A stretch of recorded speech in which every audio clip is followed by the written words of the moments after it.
bon, t'es au lit. Là. Mounir, t'es au lit, Mounir.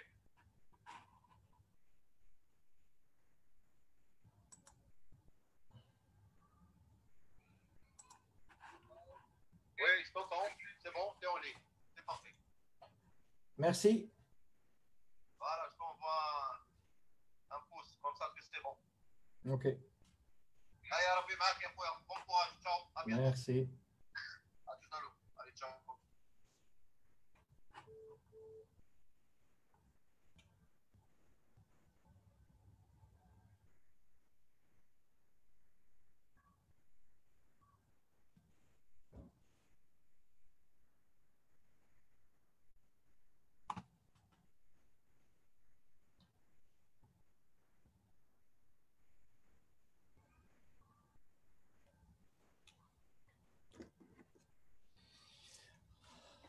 Salam alaikum, bonsoir. Après les vérifications avec coach Aziz, je pense qu'on maîtrise un peu la technologie. Bismillah ar-Rahman ar-Rahim. Donc, c'est avec plaisir que j'ai accepté l'invitation de l'association marocaine des entraîneurs marocains de basket, et qui est très active et qui a beaucoup de traditions. C'est une des associations de coachs les plus anciennes dans le monde arabe. Et je pense que partager des moments de basket avec les entraîneurs marocains et arabes en général, ça fait toujours plaisir. Et après maintes réflexions, donc j'ai décidé de parler de la défense sur pick and roll. C'est un thème qui est un peu délicat et que pratiquement tout le monde on en a parlé, mais il y a toujours, je pense, des approches différentes d'appréhender ce thème, et surtout d'essayer de ramener un certain niveau de réflexion et de penser autrement.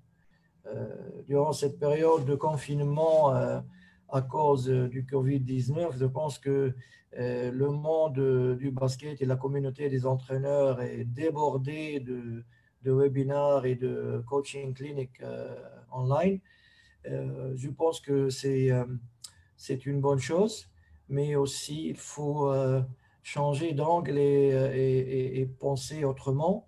Autrement, ça veut dire qu'avec cette abondance d'informations, le receveur ou bien l'entraîneur qui assiste à ces cliniques doit penser à avoir deux approches. Une approche qui s'intitule élargir ses connaissances, sa base de connaissances, et ça c'est bien, mais je pense qu'avec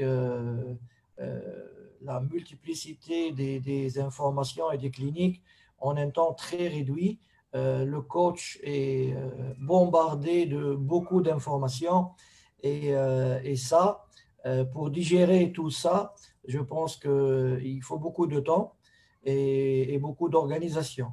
C'est pourquoi la deuxième approche qui est en relation avec la connaissance ou bien le knowledge, c'est d'approfondir ces connaissances dans certains thèmes bien précis, là où l'entraîneur il sent qu'il a un besoin beaucoup plus grand pour maîtriser certains aspects de notre profession. Et là, pour approfondir, donc, on y va vers les cliniques et les sujets qui nous intéressent et où on fait beaucoup de formation et d'informations pour approfondir nos connaissances et pour avoir beaucoup plus d'aspects techniques et beaucoup plus de détails dans un thème bien déterminé. Et là, à force de voir, par exemple, 5 à 6 cliniques sur le thème du pick and roll defense, on va voir différents points de vue, différentes philosophies. Et là, l'entraîneur peut avoir un spectre beaucoup plus large concernant ce thème bien précis.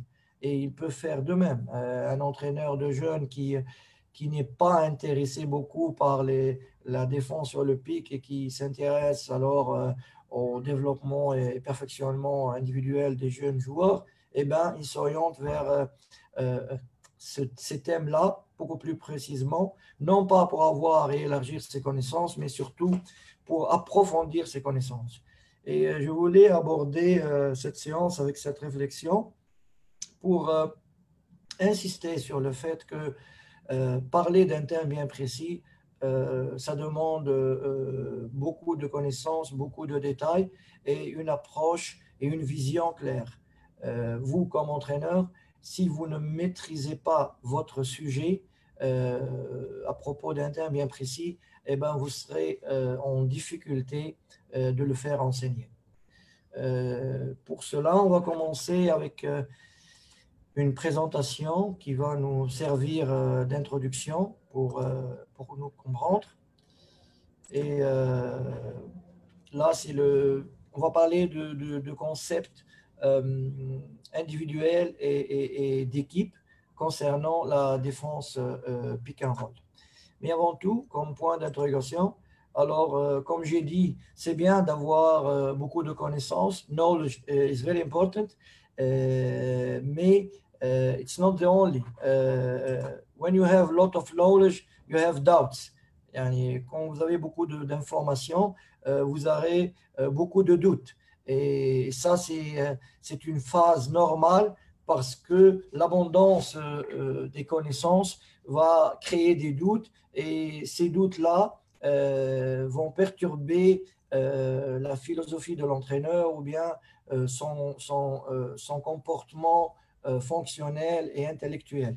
Et après ça, c'est comme ces jours-ci, on a beaucoup de connaissances à travers les webinars et là, on a beaucoup de doutes, donc beaucoup de points de vue et on ne sait pas quoi choisir, vers quel chemin ou bien vers quelle approche on adhère. Et c'est pour ça, vous comme entraîneur et nous tous, on a besoin de réponses. On doit avoir des réponses à ces doutes-là en fonction, bien sûr, du niveau d'entraînement et du niveau des joueurs et de votre équipe. Est-ce que vous êtes en charge d'une équipe de jeunes? Est-ce que vous êtes dans une structure de club où vous avez beaucoup de temps? Est-ce que vous êtes dans une structure professionnelle où vous avez encore plus de temps? Ou bien vous êtes dans une structure équipe nationale où vous n'avez pas beaucoup de temps d'entraînement? Ou bien vous êtes dans un centre de formation d'élite où vous êtes en plein dedans, vous avez beaucoup de temps et vous devez être beaucoup plus pertinent. Donc, il faut toujours faire le tri des connaissances et essayer de trouver des réponses aux doutes et aux points et aux questions qu'on a. Parce que si on n'a pas de réponse avant d'aller au terrain, ou bien on aura des questions qui sont pertinentes, surtout de la part des joueurs. Et là, si on n'a pas de réponse, on perd notre crédibilité et ça commence pas bien pour enseigner ou bien pour imposer une philosophie de jeu défensive ou offensive. Donc, et une fois on a ces réponses à propos de ces doutes-là, et ben, on va créer une implementation, on va implémenter ça sur le plan, activer ça sur le plan pratique et essayer d'avoir des idées claires pour choisir les exercices et les situations qui vont de pair avec ce que vous allez faire sur le terrain. Donc, le plus important, c'est de maîtriser son sujet. Et là, avant d'aborder le pick and roll, parfois, on essaie d'avoir une approche par rapport à la défense sur le pick and roll, par rapport à l'adversaire. Quelles sont les qualités de l'autre équipe, des joueurs externes et internes de l'équipe adverse ou bien des équipes qui sont dans notre championnat. ou bien dans notre pool de groupe. Et là, on essaye de s'adapter et de trouver des réponses à ça. Je pense qu'il faut penser d'une manière contraire. La première des choses, il faut maîtriser son sujet et être sûr des choses que ton équipe peut faire. La première des choses. Ensuite, tu feras des ajustements par rapport à l'adversaire. Donc, vous essayez d'imposer un trademark, une marque déposée, des règles, des principes qui vont t'aider à appréhender cet aspect-là et ces thèmes-là. Et ensuite, vous allez faire des ajustements par rapport aux équipes adverses auxquelles vous allez jouer. Donc, la question qui se pose, ben moi, je fais ça contre le pick médial, middle, je fais ça sur le side pick and roll et je fais ça, ben, ça dépend surtout de ton équipe. Ensuite, durant le match, face à des adversaires différents, vous allez vous y adapter. Et on va revenir à cette question avec beaucoup plus de détails. Donc, quand on parle de principe défensif du pick and roll, on va aller brièvement. Il y en a beaucoup de principes, mais j'ai choisi quelques-uns juste pour nous servir de base de discussion et nous servir de base de teaching point quand on va aborder les situations de pick and roll. Je pense que le premier principe, c'est ball pressure, la pression sur le ballon, dans tous les types de défense sur pick and roll. Personnellement, et je pense que la majorité des entraîneurs sont du même avis, on ne peut pas parler d'une défense sur pick and roll sans une pression sur le porteur du ball. On peut faire toutes sortes de tactiques après ça et de rotation et de principes collectifs, mais si on n'a pas une bonne pression sur la balle, eh ben ça, c'est un point primordial et non négociable. C'est pour ça il faut toujours insister dans toutes les situations de pick and roll. Il faut avoir une pression sur la balle, ball pressure. Je pense que c'est pas facile d'imposer aux joueurs. Ils pensent que certains, parfois, ce joueur-là, il n'est pas très pertinent en tant que shooter. Et ben là, je vais minimiser ma pression ou n'importe quoi. Donc, pour ne pas laisser aux joueurs le choix. Là où il y a un écran sur porteur de balle, et ben toujours on a une pression sur le ballon. Bien sûr, il y a des exceptions comme dans les pics sur transition où on est out of shooting range, on est loin de la ligne des 3 points. Bien sûr, ça, on verra ça après. Mais comme principe de base, c'est la pression sur porteur de balle. Et ça, c'est très, très important. Deuxième principe, aggressive hedge with timing. On parle toujours des différentes techniques des grands de taille, comment il aborde ça.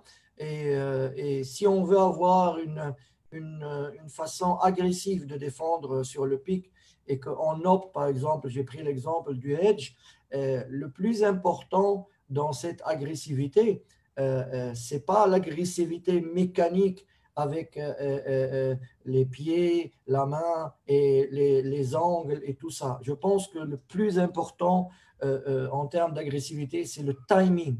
C'est le timing, c'est le point of contact, c'est le moment où on fait le edge. On peut être en retard dans le edge, donc on n'est pas dans le timing et ça ne servira à rien et ça peut causer des fautes. Et là, on parlera aussi de la discipline des joueurs concernant le foul trouble et comment être discipliné pour ne pas faire beaucoup de fautes.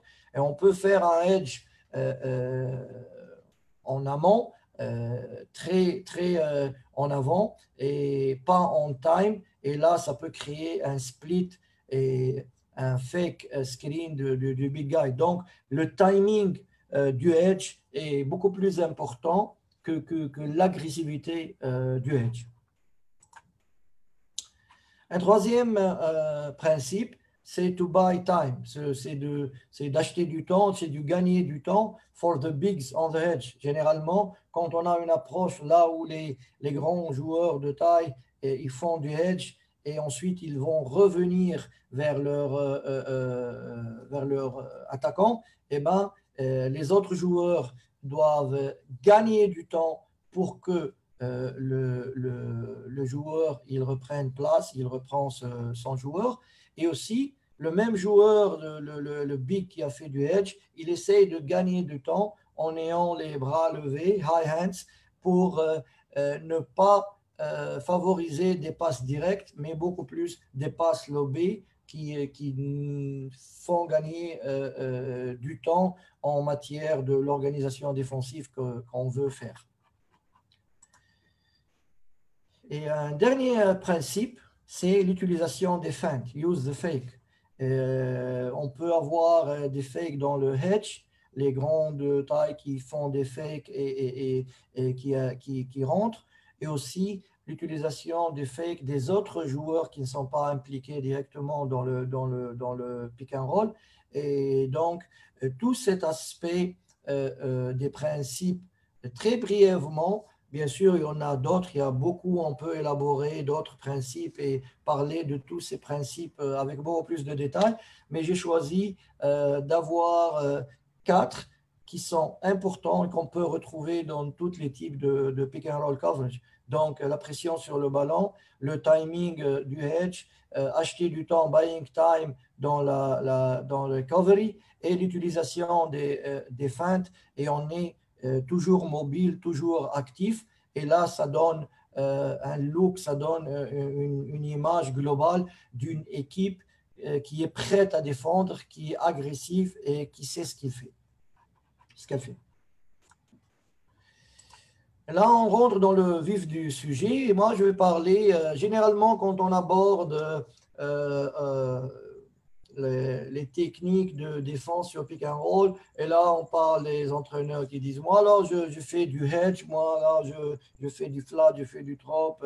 Je pense que parler d'une seule responsabilité, ça fausse le problème et ça nous éloigne de la réalité du match et la réalité du basket.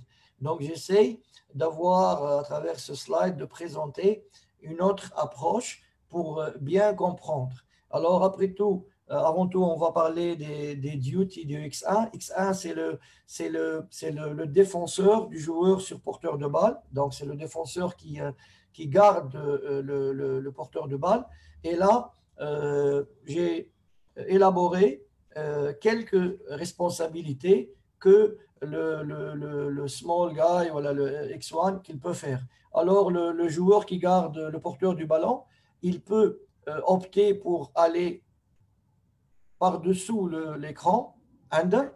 Et là, cette technique du under, c'est mentionné que ce n'est pas des déplacements défensifs, ce n'est pas des slides, c'est du run, c'est une course. Déjà, si on fait under et on a déjà un désavantage, et en plus que ce joueur-là, il fait des déplacements défensifs au lieu de courir carrément, comme on le fait dans les rotations défensives, et là, on est doublement désavantagé.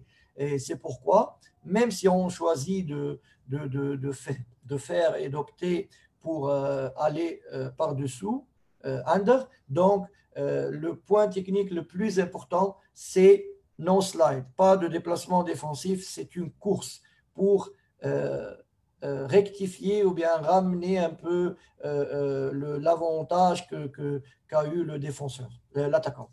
Deuxième technique ou bien responsabilité du petit, le X1, il peut aller over, ça veut dire par-dessus l'écran. Et là, bien sûr, on voit dans le GOTA du basket mondial, dans l'Euroleague, pratiquement une approche similaire.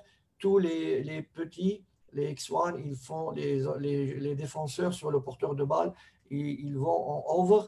Et là, on peut expliquer après pourquoi. Mais là, il faut insister sur la technique, le footwork, qui est très important, mais aussi il faut insister sur le handwork parce que c'est une responsabilité individuelle avant qu'on aborde l'aide du grand défenseur. Donc, dans le over, donc on a un footwork de front pivot, c'est un pivot frontal pour changer l'angle des pieds et être derrière son attaquant, et aussi pour éviter de rentrer dans l'écran, de hit the screen.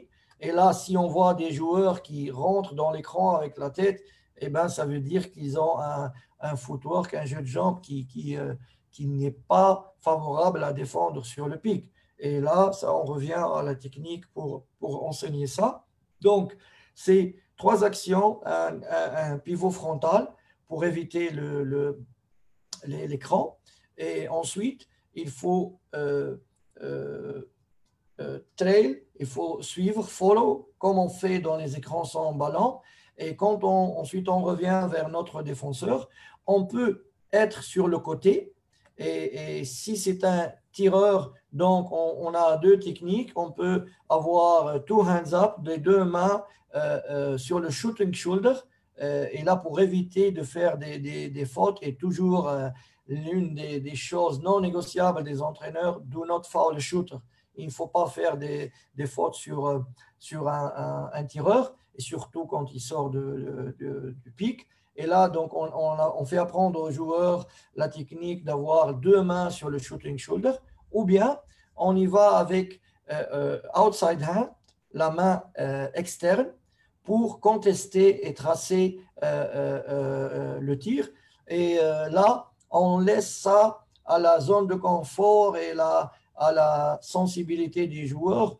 Il y a des joueurs qui apprécient ça, il y a des autres qui peuvent faire les deux, mais le plus important, c'est de retrouver la position frontale, the wall defense square position, pour revenir à la responsabilité individuelle. Donc, le over, il est difficile, mais c'est entraînable, mais il donne beaucoup plus de solutions, et on va parler aussi d'autres avantages du over. La dernière chose que le petit défenseur sur le porteur de balle peut faire, c'est de refuser l'écran. Et là, c'est un jeu de jambes aussi. On appelle ça, il faut aller en high on hip, il faut aller très haut sur la cuisse de l'attaquant et refuser l'écran. Refuser l'écran. Ensuite, on va voir le grand, qu'est-ce que ça fait. Donc ça, c'est des techniques à travers des exercices où on fait ça. Est-ce que c'est suffisant pour défendre sur le pic? Bien sûr, c'est non. Et ensuite, vous devez choisir. On ne va pas faire des choix en fonction de ce qu'on va aborder. On parle des duties, eh bien, la responsabilité du big, le grand joueur, le X5. Et là, il peut faire un soft hedge, un petit pas pour ralentir et casser le timing du porteur de balle. Mais aussi dans le soft hedge, on peut le faire avec one step, ou bien un little step, un petit pas. Ou bien on peut garder les pieds parallèles et utiliser les mains. On appelle hand show. C'est juste pour casser le rythme et le timing de l'attaquant. La deuxième technique, c'est le hard hedge avec 2 steps, et on est très agressif avec le timing, et on est en diagonale par rapport au ballon et parallèle à la ligne latérale. Et là, c'est une technique qu'on peut faire. Mais je dois attirer votre attention sur le hard edge. Il ne suffit pas de choisir ça comme une approche tactique émanant de l'entraîneur parce qu'il veut avoir beaucoup plus d'agressivité. Il faut se rendre compte, est-ce que vos grands joueurs, ils peuvent faire ça? il faut vérifier leur mobilité, leur footwork. Il y a des joueurs qui sont beaucoup plus mobiles dans des pas latérales et il y a des joueurs qui sont beaucoup plus mobiles dans des pas avant, mais qui sont un peu lents pour step back, pour revenir après le edge. Donc, il faut bien choisir en fonction du personnel et de la qualité de vos joueurs. Sinon, si vous insistez à utiliser le hard hedge, eh bien, peut-être que vous allez exposer vos grands joueurs à des fautes en abondance et très précocement durant le match.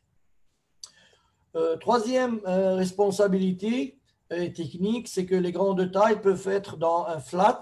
Ça veut dire qu'ils restent en parallèle à la ligne de baseline et ils sont sur la ligne du panier. Avec trois niveaux d'agressivité, on peut être high flat ou high drop, ou bien être mid flat ou la low flat. Ça dépend des lectures et ça dépend de la qualité du O5, du big guy qui a fait l'écran.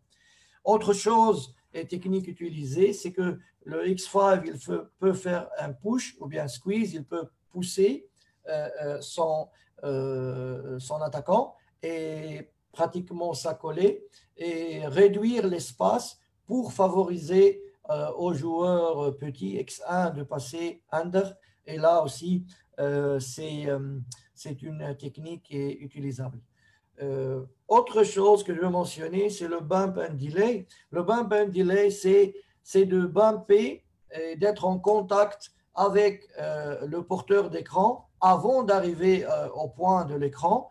Et comme ça, on va casser son rythme et retarder son timing pour aller faire le pic. Bien sûr, il ne faut pas faire ça avec une agressivité excessive pour ne pas avoir des fautes. Et aussi, il faut faire attention au slip et aux joueurs qui font beaucoup de reading en fonction de ça. Mais tout ça, c'est pour donner une idée sur que le joueur défenseur sur le porteur d'écran, il doit être agressif et le joueur qui est sur le porteur du ballon, alors là, il doit être toujours agressif et surtout réduire l'espace et ne pas être loin de porteur de balle. Comme ça, l'écran peut être beaucoup plus efficace. Donc, généralement, quand les entraîneurs abordent tout ça, on dit bien, c'est bien là, toutes ces informations, c'est bien. On peut les faire entraîner aux joueurs à travers différentes situations, mais pas encore. On n'a pas de plan, on n'a pas de façon, de méthode pour défendre. Et bien, ces méthodes-là, c'est la coopération entre les deux, c'est X1, X5. Et là aussi, vous devez avoir beaucoup de connaissances pour choisir. Et on va élaborer et annoncer. Alors, on peut avoir du flat à under. Donc, on parle du grand qui est en flat ou en drop, qui n'est pas agressif sur le ballon et que le joueur, il peut passer under. Ou bien on appelle ça loose and under. C'est que le X5, il n'est pas très collé au porteur, au joueur qui a fait l'écran. Et là, il laisse l'espace au X1 de passer par-dessous. Aussi, il peut pousser, push and under et faire les choses. Ou bien, on peut être dans un hard hedge où il fait deux steps, le X5, et le X1, il passe par-dessous son coéquipier, mais il passe par-dessus le joueur qui a fait l'écran. Et ça, c'est des combinaisons à choisir. Et quand on parle du over, donc on peut avoir beaucoup de combinaisons vers du show, du flat, du drop et choisir cette combinaison une ou l'autre. Aussi, on parle de switch, de trap ou bien de side, de garder le ballon sur un seul côté. Et bien, quand comme entraîneur, on a toutes ces informations, c'est là que votre mission commence. Alors, qu'est-ce que vous allez choisir pour votre équipe? et comment vous allez l'implémenter, comment vous allez l'enseigner et travailler à l'entraînement. C'est très, très important. Là, on est là et on doit choisir. Est-ce qu'on choisit tout pour être prêt? C'est une question qui se pose, mais sincèrement, au début, j'ai commencé à être, comment dire, être, à faire du show par rapport aux joueurs et démontrer aux joueurs que comme entraîneur, on a beaucoup de connaissances et que on va faire tout ça. Et si on a beaucoup plus d'outils pour défendre, et là, on a beaucoup plus de chances de gagner et de battre l'adversaire. Mais le point qui se pose, est-ce que vos joueurs, ils peuvent digérer toutes ces informations avec les limitations de temps d'entraînement que vous avez? Et là, c'est la question la plus importante et la plus pertinente. Donc, il faut choisir. Ça ne veut pas dire qu'on choisit une et on va abandonner les autres. Non, il faut choisir et ensuite garder les autres pour faire des ajustements. Mais au moins, essayez de donner une identité à votre équipe. Ça veut dire que votre équipe, sur des situations telles ou telles, elle défend comme ça. Mais elle peut avoir des ajustements. Et ça, c'est la première consigne ou information que je veux faire passer. C'est là où votre effort d'avant-entraînement et d'aborder votre choix et de faire votre choix dans votre philosophie défensive sur la défense des pics, eh ben, vous devez choisir et avoir des idées claires pour ne pas perturber les joueurs et ne pas surtout leur donner beaucoup d'alibis et de prétextes et d'excuses parce que plus vous en donnez aux joueurs et plus ils peuvent trouver des alibis à droite et à gauche et des prétextes. Oh, je croyais que c'était ça, c'était pas ça. Donc, il faut être très clair dès le départ. Bien sûr, tout ça, quand on parle de coopération, on ne peut pas éviter et oublier la communication. Sans communication en défense en général, mais surtout dans les pics, sans communication où il faut annoncer early, précocement annoncer l'écran, loud avec une voix haute et doublement, twice, screen, toutes les annonces doivent être doubles et là, ça donne une idée et ça aussi, ça s'entraîne. On peut avoir toutes ces techniques-là bien exécutées, parfaitement exécutées par vos joueurs, mais sans communication verbale, eh ben, ce sera très difficile à avoir une défense collective qui mérite. Okay? Et on parlait de tout ça. Et ben, il ne suffit pas. Si vous avez identifié les responsabilités des joueurs individuellement, X1 et X5, ensuite vous avez élaboré les coopérations entre les deux joueurs, et ben, ça ne veut pas dire que vous êtes prêt pour défendre le pick and roll. Parce que le pick and roll, l'action qui se fait dans le 2 contre 2, ce n'est qu'un début. C'est là où le pick essaye de donner un avantage à l'équipe en attaque. Et là, elle va exploiter cet avantage-là et l'agrandir en fonction des réactions défensives que vous allez faire. Donc, une défense du pick and roll, ce n'est pas uniquement la défense sur le porteur du ballon, ce n'est pas uniquement la défense sur le porteur d'écran, mais c'est ça, et en plus, les trois autres joueurs qui défendent son ballon, ce qu'on appelle off-ball defense and positioning. C'est très important d'avoir des idées claires et des règles claires pour les autres joueurs en fonction des situations de défense. Généralement, quand on aborde l'entraînement et on commence à entraîner le pic, et là, on fait des situations de 2 contre 2, et ça, là, on insiste beaucoup sur la technique du petit et du grand X1, X5, et ensuite, on fait des situations en désavantage numérique pour l'attaque, des situations genre 2 contre 3, où on a un troisième défenseur. Et là, ce troisième défenseur, il va faire de l'aide, help, en fonction du côté là où il y a l'attaquant et en fonction du rôle du joueur qui a porté l'écran. Ensuite, on fait des situations d'égalité numérique jusqu'on arrive au 5 contre 5. Donc, quand on arrive au 5 contre 5, ce n'est pas uniquement le 2 contre 2 du pic qui est très important. Il est très important, il est primordial, mais il a une importance aussi pour les trois autres joueurs. Et bien, de façon générale, on pose la question. Donc, la position des autres joueurs, elle ne dépend pas de vos choix comme entraîneur ou de votre philosophie. Elle dépend de ce que vous avez choisi dans le pic. Ça veut dire dans la situation du 2 contre 2, est-ce que vous êtes agressif ou non? Donc, si vous êtes agressif, donc il y aura un positionnement et une défense en off-ball des joueurs sans porteur de balle sur les non-porteurs de balle d'une manière telle.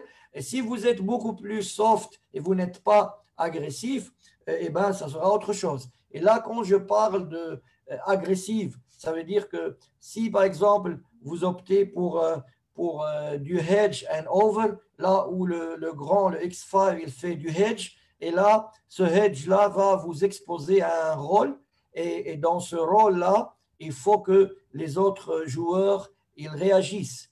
Et par contre, si vous êtes dans un push où vous ne voulez pas que le grand porteur de balle, il fait un rôle vers le panier, donc il est maîtrisé par son vis-à-vis X5 et que X1, il contrôle son joueur, et les autres joueurs, peut-être, ils ne sont pas en situation d'aide défensive et ils sont pourtant parfois dans d'autres situations qu'on va aborder. Donc, la position et la défense des trois autres joueurs, elle dépend pertinemment de ce que vous faites comme niveau d'agressivité au niveau du pick and roll. Et là, on peut élaborer, énumérer des cas suivants.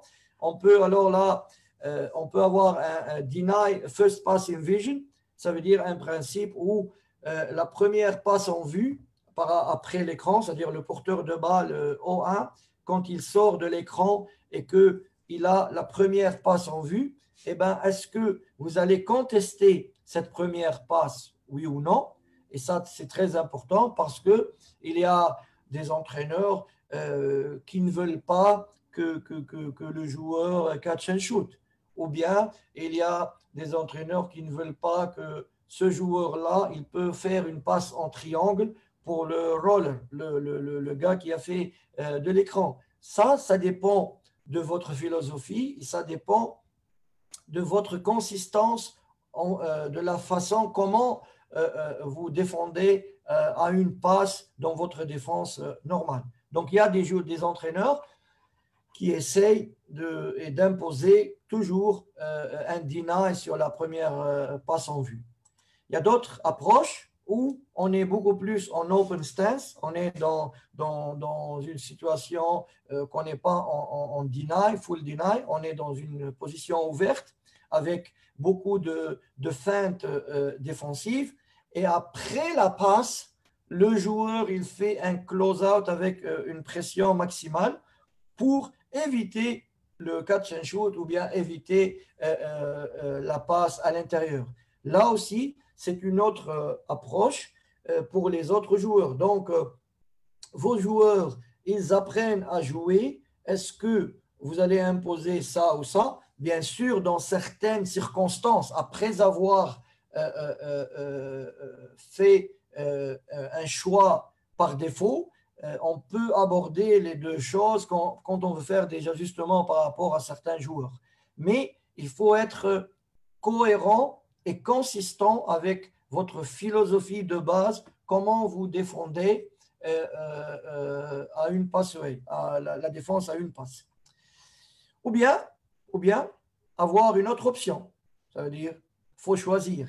Et là, c'est tout votre amalgame pour arriver avec une idée claire, vous comme entraîneur, comment vous allez défendre sur le porteur, quelles sont les responsabilités du grand, les autres joueurs, qu'est-ce qu'ils vont faire. Et là, vous allez élaborer un plan ou bien un système de défense de base qui va servir d'orientation générale. Et là, à chaque fois qu'on a des situations jouées de 3 contre 3, 4 contre 4, 5 contre 5, eh ben, les joueurs, ils savent exactement ce qu'ils font. Par contre, s'il y a des ajustements, alors ça sera soit des calls, soit des repères pour faire autre chose. Donc,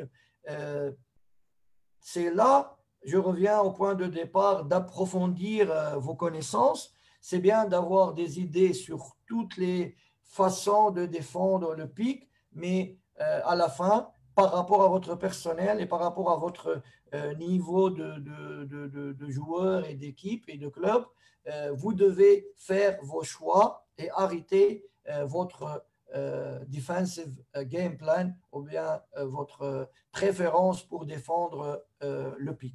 Donc, on va voir un peu cette autre option dans des… bien sûr, j'ai oublié ça. Dans tout ce que vous voulez faire, l'attaque, elle veut toujours profiter du timing et du spacing. Et vous, en défense, vous devez tout faire pour attaquer leur timing et spacing.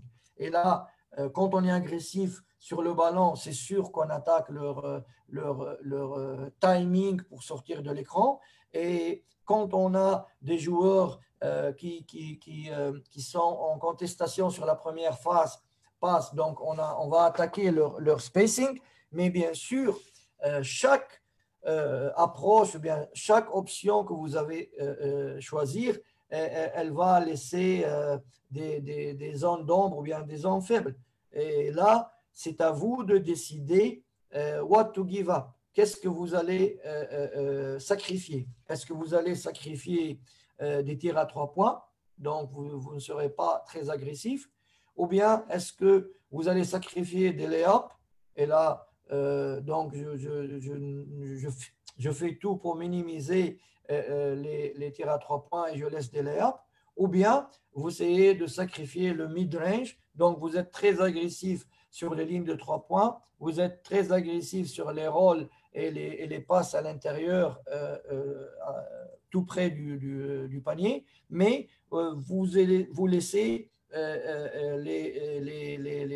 les joueurs du roll d'attaquer ou bien de tirer à mi-distance. Donc là, c'est aussi votre choix de qu'est-ce que vous allez sacrifier. Mais toujours, l'attaque, n'importe quelle attaque, elle est très efficace quand son timing et son spacing, il est pertinent et il est juste. Et la défense, elle acte, elle agit, elle ne réagit pas, elle agit pour casser le timing et le spacing de l'attaque. Pour la partie pratique avec le tableau, alors, j'ai choisi de parler de 3 situations défensives, un side pick and roll, un middle pick and roll et un transition pick and roll pour aller parler un peu du point de vue et de ce qu'on fait avec notre équipe nationale, surtout qu'on n'a pas beaucoup de temps d'entraînement et qu'à chaque fois que on revient on se rassemble, donc au moins on a une base sur laquelle on peut faire des ajustements. Donc, je vais essayer d'expliquer un peu alors comment on aborde la partie pratique avec nos joueurs. Je pense que la situation de base pour parler de la défense sur le pic, c'est une situation de 2 contre 2, là où on a un grand qui fait un écran et on a un petit qui défend sur le ballon.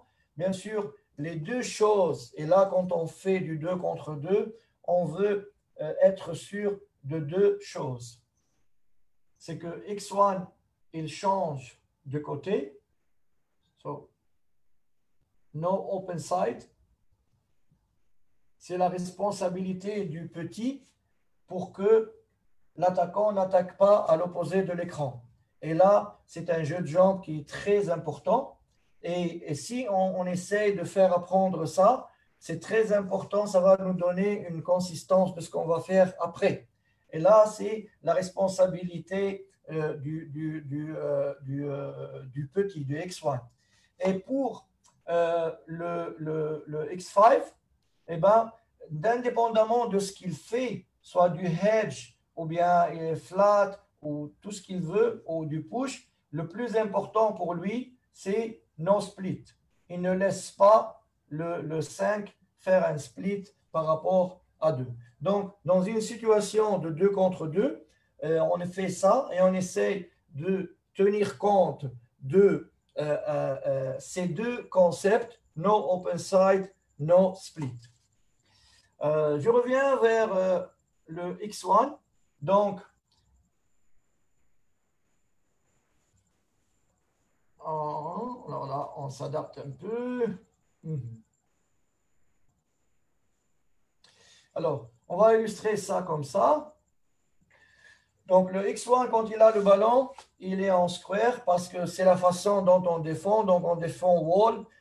Sur porteur de balle, on est parallèle, on est shadow, on n'est pas influencé à droite ou à gauche, donc on est face-to-face. Et là, quand il y a l'écran, il va changer de position, le X1, et avec le pivot frontal que j'ai parlé tout à l'heure, donc il va ramener son pied externe vers le joueur, et là, il va bloquer ce open side. Donc, ça devient un geste automatique. Et si on lit ça à ce qu'on fait apprendre à l'attaquant, au porteur de balle, généralement, on fait apprendre aux joueurs porteurs de balle d'engager, de faire des feintes et de faire bouger ce X1, justement pour voir est-ce qu'il réagit ou non. Donc, on est consistant dans notre apprentissage. Il fait le front reverse et là, il bloque non open side. Et là, il est prêt, il va éviter l'écran et il est prêt, lorsque le O1 sort de l'écran, il est prêt de le suivre et de retrouver the square position, ou bien il arrive sur le côté et il est avec les two hands up par rapport au shooting shoulder.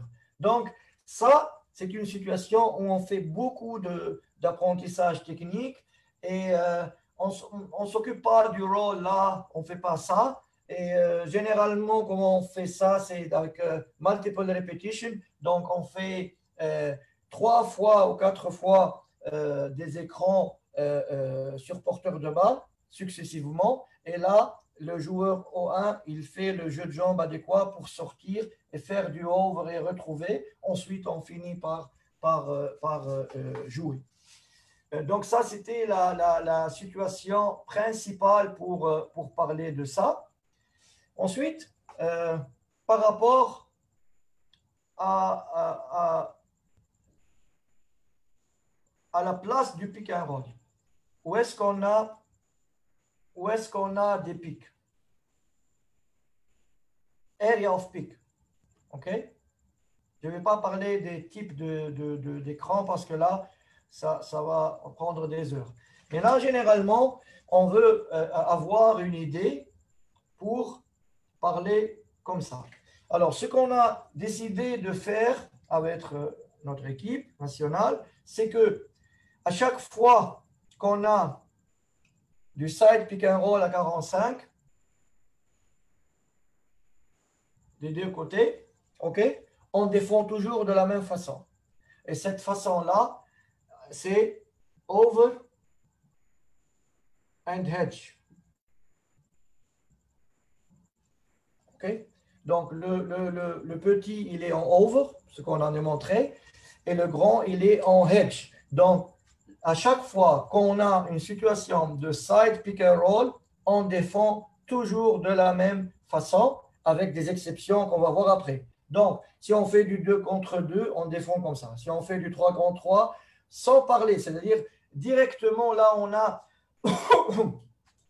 une situation d'entraînement et du 2 contre 2, 3 contre 3, avec retard, avec avantage, désavantage, ce n'est pas la peine d'expliquer aux joueurs. Ils savent par défaut qu'on défend comme ça. Donc, on est systématique. Donc, on est sur le side pick and roll, on défend d'une manière systématique. C'est system-based. On est carré. On ne fait que ça. On ne fait que ça.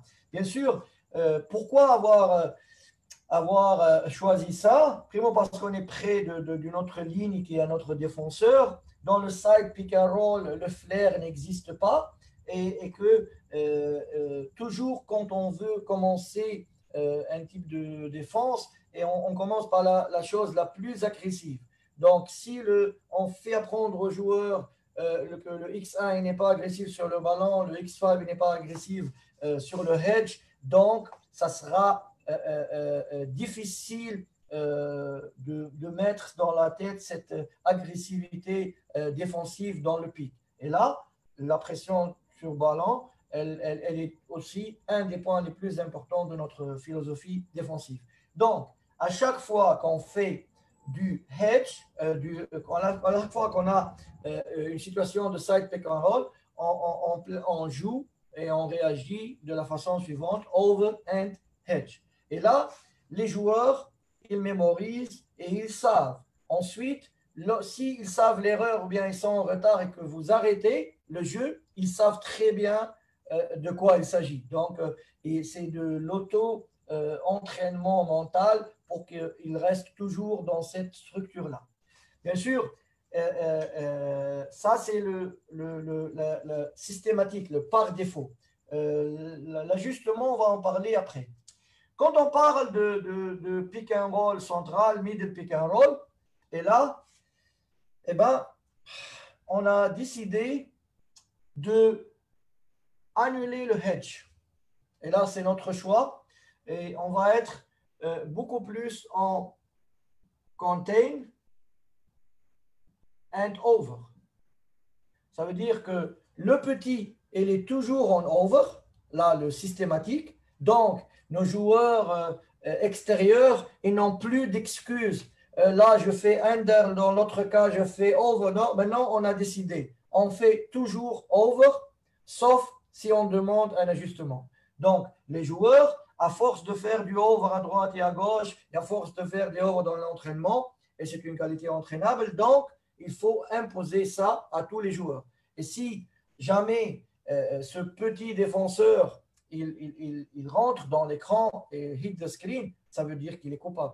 Et quelque part, il est en retard ou bien il a utilisé le mauvais jeu de jambes pour éviter de rentrer dans l'écran. Qu'est-ce qu'on veut dire par contain? Contain, ça veut dire qu'on essaie d'aider momentanément le X1. On n'est pas agressif sur le ballon et on est beaucoup plus concerné par le O5 qui va rouler. Pourquoi? On veut qu'on reste sur une responsabilité individuelle du X5 pour éviter que les autres joueurs font de l'aide. Et là, s'ils font de l'aide et on est dans la rotation défensive, c'est là où l'attaque veut arriver. Donc, on est dans le contain, c'est-à-dire il faut contenir le porteur du bal tout en étant proche de son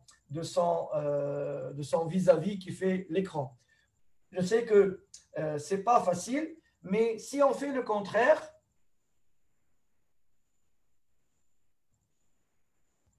alors,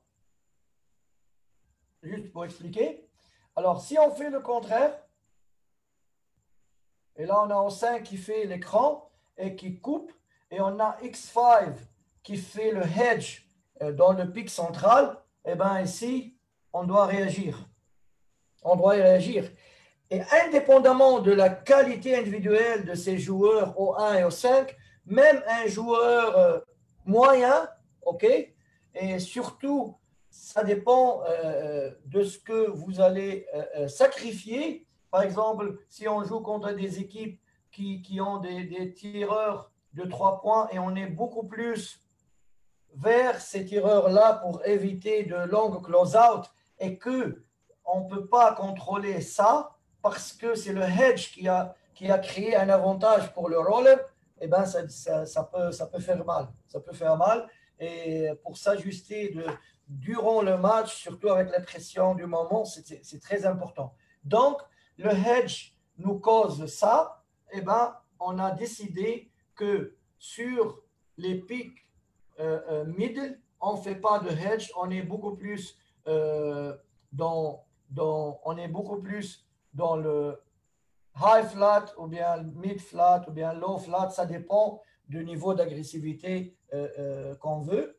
Et lorsque le joueur il sort de l'écran, le X5 il a besoin d'être sur la ligne de son joueur, sur la ligne du porteur d'écran, et il doit être sur la ligne du panneau pour éviter un drive direct. C'est pas facile, c'est un choix. Au début, ça n'a pas donné de résultat, mais à force d'insister, et surtout si X1 il fait proprement son boulot d'aller over et de retrouver très rapidement la position square, je pense que on n'a pas donné un grand avantage à l'attaque au niveau du pic central, du middle pick and roll. Donc, je répète, sur le côté, on est en over and hedge. Sur le middle, on est en over and flat.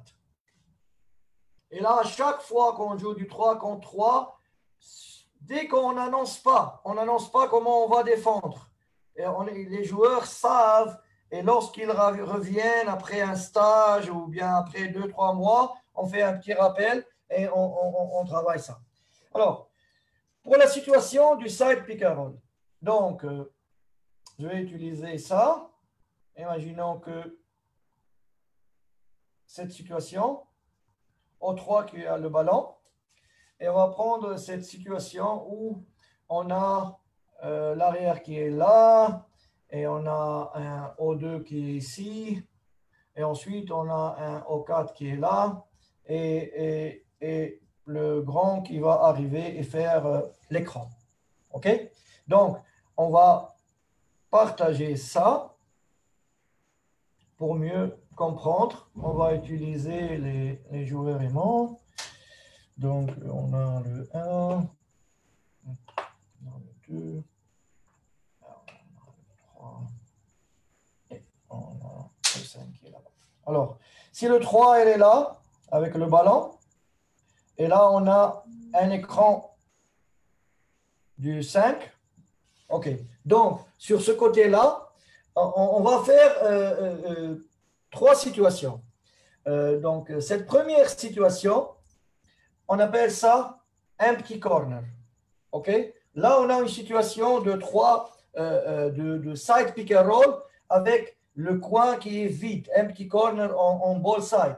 Et là, c'est une situation qui existe et que beaucoup d'équipes utilisent. Et heureusement, pour moi, cette situation est très facile à défendre parce qu'on revient à nos principes. Donc, le X3, il va aller over. Sur le O3, il va sortir de l'écran. Sur le X3, il va le suivre et essayer de retrouver la même chose. Donc, ici, il sera retardé par le X5 parce que c'est un side pick and roll. Donc, par défaut, on fait du hedge avec timing, très important. Et là, on a ça qui roule. OK? Bien sûr, après le hedge avec timing, on a le X5 qui va revenir sur son attaquant en gagner du temps avec le high hands. OK? Mais le plus important, c'est les autres joueurs et ce qu'on fait. Pour défendre ce side pick and roll avec empty corner, eh ben, on fait du over, un hedge. Bien sûr, c'est la même chose de l'autre côté. Et ensuite, les 3 autres joueurs, on est en triangle. Et ce triangle-là, on a un peu ça, schématiquement. On est bloc, bloc, nail. On est dans un triangle. Donc, on appelle ça hedge and over plus triangle away. Et à cause, parce qu'il n'y a pas de joueurs dans ce point-là, eh ben, on peut gagner du temps pour faire un tag sur le roller en attendant que le X5 revienne. Ici, on n'est pas dans une contestation de passe parce que si jamais après le roll, O3 va revenir, donc il rentre dans la raquette, donc c'est pas bien. S'il y a une passe vers O1, donc on est dans le close-out et on va être ici de placer le main du corner, essayer de s'asseoir sur son genou. Il y a un mismatch ici, mais c'est très difficile d'avoir ces passes-là. Bien sûr, contre des joueurs qui maîtrisent cet aspect-là, bien sûr, on se rappelle qu'on ne peut pas tout défendre et on doit choisir qu'est-ce qu'on donne. Est-ce qu'on donne des 3 points ici, ou bien on donne un tir à mi-distance ici, ou bien on laisse comme ça, et là, il va jouer un tir à 2 points. Donc, notre stratégie générale, c'est side pick and roll, hedge and over, et on a un triangle.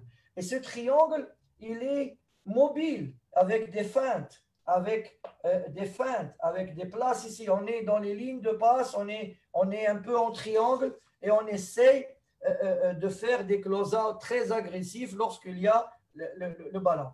Et l'avantage de ça, c'est qu'on n'a pas de rotation défensive.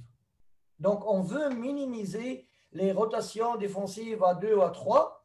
Et en adoptant un peu ce principe, eh ben, ça, c'est l'avantage. C'est bien. Maintenant, l'inconvénient, si votre équipe et vos joueurs, ils ne sont pas bien, ou bien ils ne maîtrisent pas, ou bien ils sont faibles dans les close-out, et avec des passes très rapides, eh ben, ça sera difficile à défendre.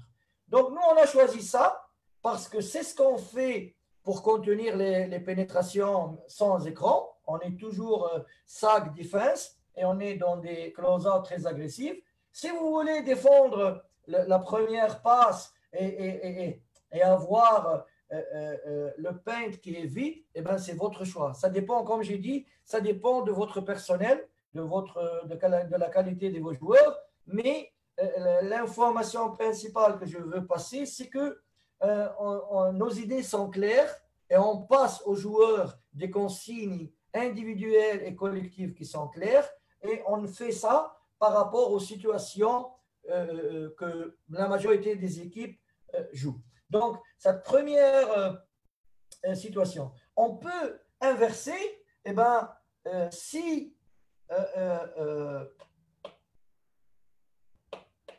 on a une situation où on a le...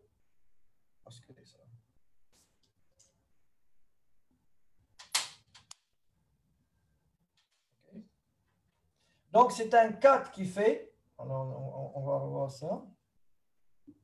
Ah, voilà.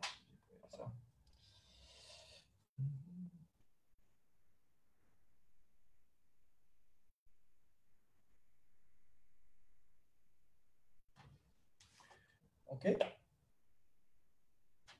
Alors, on y arrive. Eh bien, si c'est un 4 qui fait l'écran, eh bien ici, surtout en transition, là où on a le big qui est à l'opposé du ballon et on a le 4 qui fait l'écran, eh bien ici, on peut, dans certains cas, et surtout que dans un 4 qui fait, et ce n'est pas notre thème, mais juste pour aborder que généralement, il fait du pop, il ne fait pas du roll. Et là, s'il fait du pop et cet espace-là, il est vide, et bien là, on est dans un ajustement qu'on va faire. Alors, on a le O3 avec le ballon et on a le X3, OK? Et ici, on a le O4. Donc, ici, quand on va être dans le X4, lorsqu'il sort de l'écran, on est toujours dans le hedge, mais là, on va faire du jump switch. On va faire du jump switch. On va sauter pour changer. Donc, on est toujours dans l'agressivité, le timing du grand, X4. Et là, X3, il va essayer de faire un bump pour éviter le 4 de rouler. Mais il ne faut pas aborder très rapidement ça. Il faut laisser la situation du over and hedge fermenter, la répéter beaucoup et ensuite être prêt dans votre tête et dans les qualités techniques de vos joueurs pour faire du jump switch avec du bump. C'est juste pour vous démontrer pourquoi les équipes laissent un coin libre. Deuxième cas,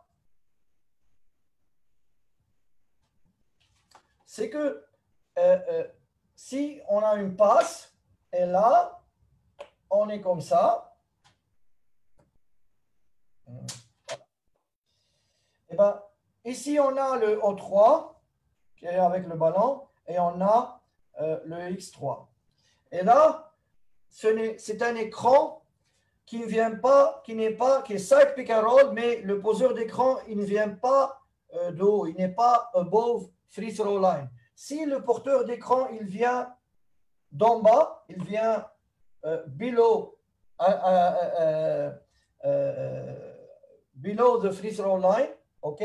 Donc ici, on est dans une structure où le X3, il va refuser l'écran parce que O5, il va venir de faire l'écran, il va lui donner le side, et là, on est beaucoup plus prêt pour X5 de venir et d'aider dans ce genre de situation.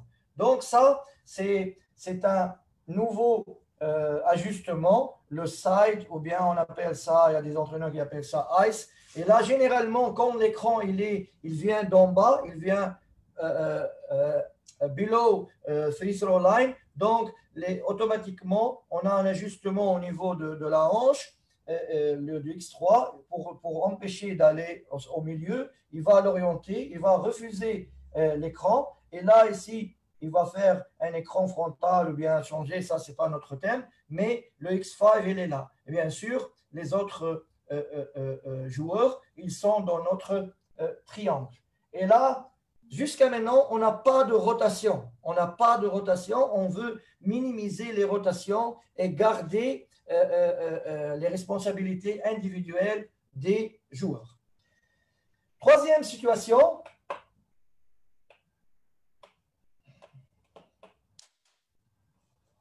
Sur le side pick and roll.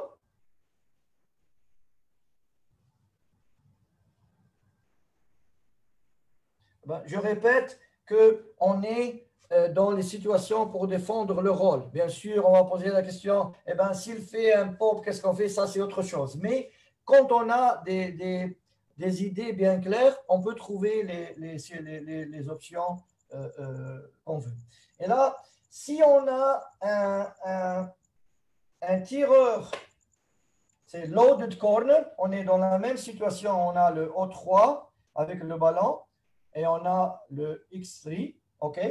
Et ensuite, on a des joueurs comme ça et on va faire deux positions, généralement. On va prendre la difficile, le 4 qui est là et le 1 là, ok? Et on a le O5, O5 qui fait l'écran. OK. Donc, on est deuxième situation de side pick and roll with loaded corner. Et là, sincèrement, c'est une situation très difficile à défendre. Et c'est l'une des situations qu'il faut travailler le plus. Et généralement, les équipes ils laissent un tireur au coin. Mais on va essayer de donner quelques éléments de réponse. Nous, comment on a pensé? Eh bien, toujours la même chose. Donc, on est dans le side pick and roll, change angle, il va le suivre et le contenir. Donc, essayez de le contenir. Le X5, on est dans le hedge parce que c'est un side pick and roll. Maintenant, le problème, c'est ça. C'est ce rôle-là. Et le deuxième problème, c'est qu'avec un joueur qui est au coin, notre triangle, il est très large. Notre triangle est très large. Alors, généralement, si les équipes elles mettent le deuxième grand à l'opposé, donc ça, c'est un avantage parce que ce joueur-là, il peut venir faire le tag. Mais généralement, les gens savent et ils envoient l'arrière, le petit, au coin pour que lorsqu'il a un rôle, et même si le petit, il vient pour taguer, on a un mismatch ici. Donc, là, pour réduire les problèmes causés de ça, on demande généralement, avec notre principe de base de défense, on ne fait pas de contestation à une passe. Donc, être tout près de ce joueur au coin, ce n'est pas une bonne affaire. On est en triangle par rapport au ballon lorsqu'il bouge. Et on est mobile, on fait du stunt, on est en train d'aller toucher et on sera prêt, bien sûr, la même chose. Ici, c'est le même nail, bloc, et là, c'est un bloc extended. Et ce joueur-là, il ne laisse pas trop, il est sur la ligne de passe, mais il joue avec les fakes. Et ben, rappelez-vous, l'un des principes d'utiliser les feintes, et il est en feinte défensive, et qu'il peut prendre le risque de taguer. Et généralement, ces joueurs-là, ils vont derrière l'écran pour avoir une passe. Il peut revenir sur son joueur. Bien sûr, il y a des joueurs qui tirent avec des écrans contestés. C'est très difficile à défendre, mais c'est l'une des solutions pour rester dans l'optique de ne pas faire de rotation défensive. Donc, comme ça, le nez, il est ici, le bloc, il est là, et on a un joueur qui est à l'extérieur du bloc, et on essaie de réduire la distance de ce triangle. On est très mobile. C'est un triangle qui est match-up, qui essaie, parce que bien sûr, ces joueurs-là ne vont pas rester mobiles, ils vont bouger. Donc, on est toujours mobile dans des triangles plats, dans des lignes de passe avec des feintes pour minimiser et désorienter l'équipe adverse. Ça, c'est une solution. Une autre solution,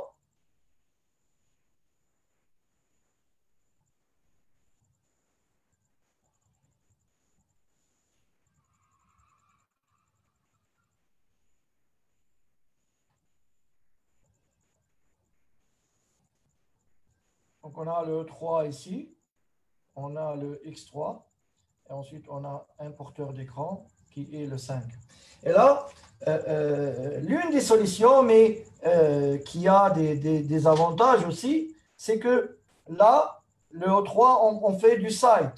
On push, on refuse l'écran et on le pousse vers le coin. Et ici, c'est la même chose, c'est du stunt avec tag pour revenir. Mais le problème, c'est que X5, lorsqu'il est là, pour revenir et être en support pour le drive et laisser ce joueur avec le corner, là, on a ce manque de timing pour faire ça, mais il faut beaucoup d'entraînement pour éviter les rotations. Donc, un side, généralement, lorsque le X3, il colle le side, et le X5, il est en retard, eh ben, c'est un layup, c'est un panier qui va vers le panier. Donc, et on ne veut pas trop imposer, bien sûr, quand on fait du scouting et qui est dans ce joueur-là, son pourcentage, on ne veut pas rentrer, est-ce qu'il est tireur ou non tireur, il faut toujours, un joueur qui est ouvert, il est toujours dangereux. Surtout, alors là, sur la fin de possession, on ne va pas s'amuser à dire que celui-là ne va pas tirer, il ne va pas tirer.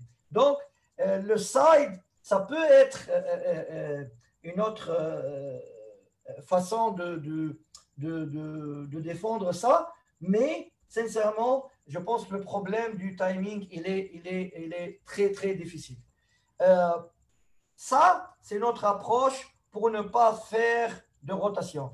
Bien sûr, vous pouvez parler que ces deux-là vont faire un switch up and down, et là, un grand qui va essayer de prendre ça. et ça se fait, mais tout ça, c'est des ajustements qui ne peuvent être réalisables que uniquement si vos joueurs ils peuvent faire ça. Là, c'était des idées sur le side pick and roll. On va aller vers le middle pick and roll.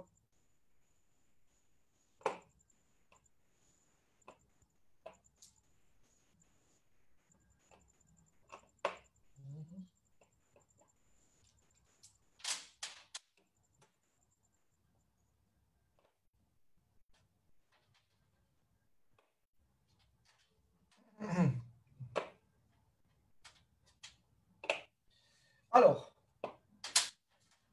très facile. On reste dans les mêmes données consistantes et les mêmes concepts collectifs et individuels. Et là, on va voir deux situations.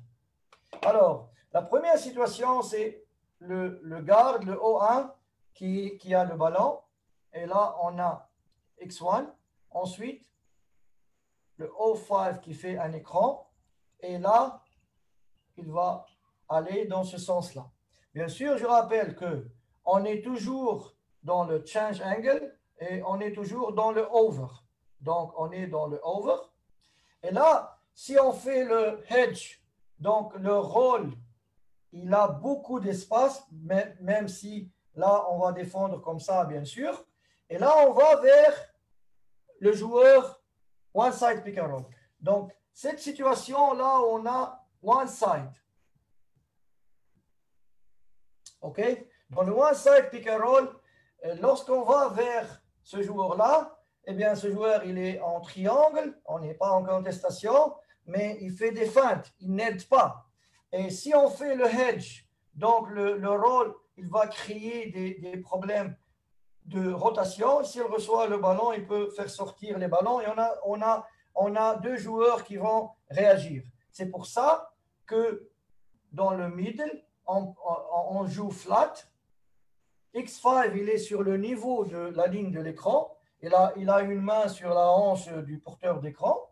Et ensuite, il va défendre là, être sur la ligne du ballon et revenir à chaque fois en reculant. Il ne va pas attaquer le ballon. Si on veut être beaucoup plus agressif, on fait du hand show et non pas du footwork, mais c'est surtout over pour revenir et on ne veut pas que ce roller soit battu. Donc, le roll, il est la responsabilité du X5.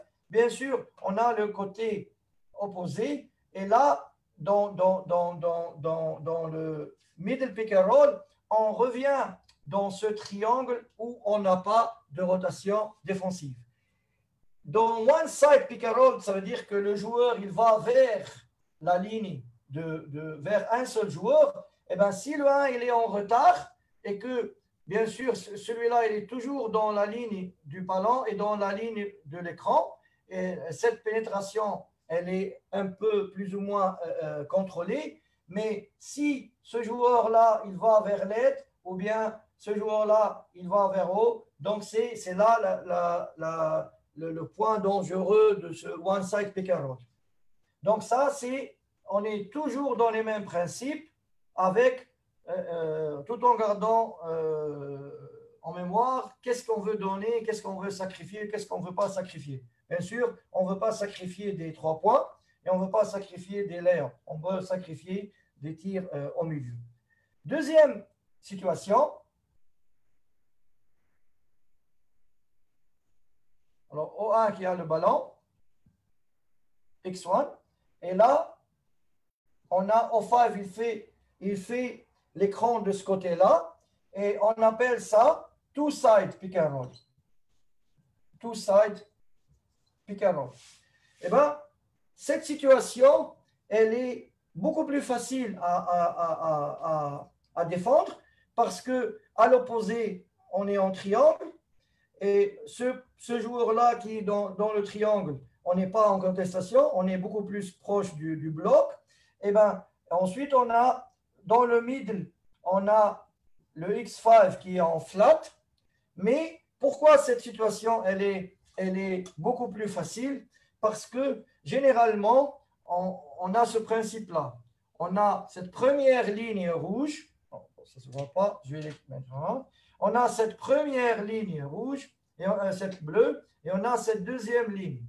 Donc, cette première ligne, c'est first line of help, la première ligne de l'aide. Et là, on a second line of help. Donc, ici, même si on a un O1 qui est mobile et qui va aller, on est toujours prêt à avoir en émergence de l'aide de la part de X4. Et là, et si jamais il passe, là, on peut avoir des rotations et le X5 qui court. Mais là, ça va créer des rotations. Mais ce n'est pas grave parce que dans cette première ligne de passe, on a deux lignes de défense.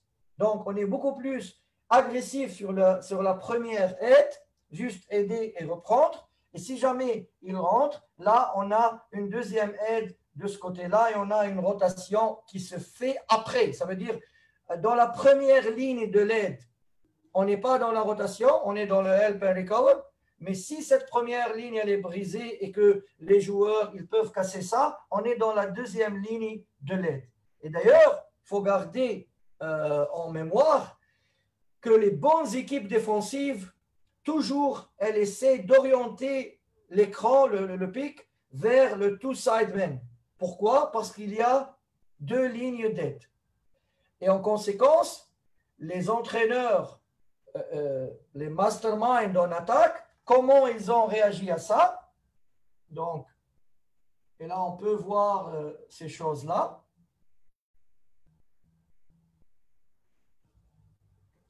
Alors, comme j'ai dit, on est comme ça. Si on a le X4 qui va aider les entraîneurs en attaque, alors toujours, si le pic il est orienté vers le two-side, là où il y a des joueurs, on demande à ce joueur du crin de couper, de cut. On fait dans le cut, et là, comme ça, il va amener son défenseur, et là, on revient à une ligne d'aide. Si jamais celui-ci, il aide, eh ben, on a le corner qui est libre pour tirer. Donc, ce jeu de chat et souris et de savoir lorsqu'ils font ça, ils ne font pas ça, donc c'est très important. Ça devient très difficile de défendre quand on a des coupes sur la baseline, mais généralement, si les équipes elles orientent vers le two-side pick and roll, eh bien, c'est mieux négociable que vers le one-side. Donc ça, c'était des idées. Vous pouvez élaborer, vous pouvez améliorer, vous pouvez ne pas être d'accord avec ce que je viens de dire. C'est parfait, mais dans tout ça, c'est qu'on a fait un effort pour être cohérent et clair dans les idées et pour faire passer ces messages aux joueurs. Une dernière situation de pic central.